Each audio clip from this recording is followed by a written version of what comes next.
All right, guys. Here we go. So here is a fairly difficult balance, chemical equation. Um, we have the element of aluminum, oxygen, and then obviously when the two combine to find aluminum oxide. So what I'm going to do at this point is I'm going to divide the reactants, which are on the left, from the product that is formed, which is on the right.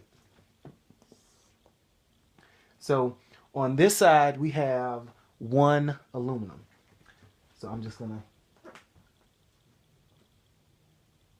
is 1.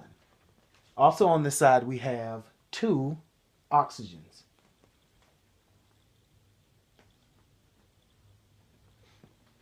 Now on this side, for aluminum, we have 2. And on this side, we have 3 oxygens. So already we see that this chemical equation is not balanced. We need to balance it. Right away, the easiest thing to balance would be the aluminum. We have 2 aluminums. Over on the right, on the left, we have 1. So we're just going to put a coefficient of 2 here. So now our aluminums are balanced. We can change that 1 into a 2. And over here, what's left is we have 3 oxygens on the right and 2 oxygens on the left.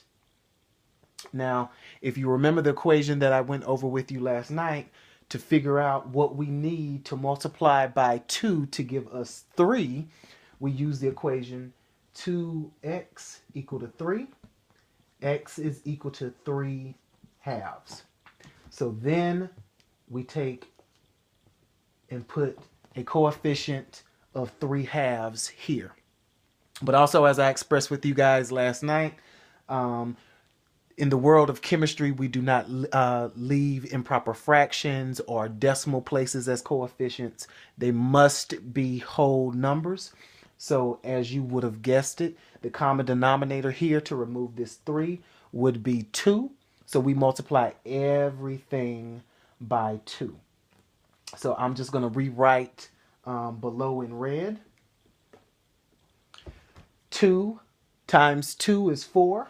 So we have 4 Al plus 3 halves times 2 is 3. On this side, 2 times 1, because it's understood that when there's nothing here in front of the element, it's understood as 1. So 2 times 1 is 2.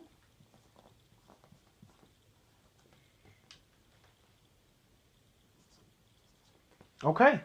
So now let's do the math. So now at this point, everything is balanced. We've gotten rid of the improper fraction. We have 4 aluminums here. And on the right, we have 2 times 2 is 4. So we have 4 aluminums on the right. So we're good there. With the oxygens, we have 3. Well, we have 3 times 2 is 6. So we have 6 oxygens over on the left, and on the right we have 2 times 3 is 6. So we have 6 oxygens on the right as well. So this chemical equation is balanced.